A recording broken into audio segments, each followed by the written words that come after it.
Hi friends అందరికీ, అందరూ ఏం చేస్తున్నారు? నేను మా అమ్మ అయితే మంచిగా చింత చిగురు అయితే చూస్తున్నాం అనమాట. ఏం చేస్తావు అమ్మ చింత చిగురుతో? నేను మా అమ్మ చింత చిగురు చూస్తున్నావు అని పొత్తు కలపకు నువ్వు. నీకు నేను చింత చిగురు అయ్యా. ఏం వేస్తావు మరి? నేను ఏదయ్యా. ఏం చేస్తావు చింత చిగురు? వండుకొని తింటా. నేనే ఏం వేసి వండుకుంటావు?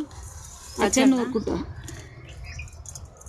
మా చిన్నప్పుడు అయితే చింత చిగురు ఎంత కాస్తే అంత చెట్లకి ఎగబడి తినేటోళ్ళం పిల్లలందరం. ఉప్పు బాగుంటుంది. కొంచెం ఉప్పు వేసుకుంటున్నా మస్తు ఉంటుంది. మీరు తిన్నారా అట్లా? చేసేది ఏం లేదు కానీ మా అమ్మ నేను చేసుకున్నావు అని పొత్తు కలుపుతుంది.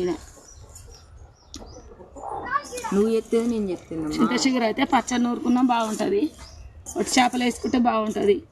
మటన్ చికెన్ మొత్తం అన్నీ ఏది వేసుకున్నా కానీ వద్దు వేసుకున్నా బాగుంటుంది.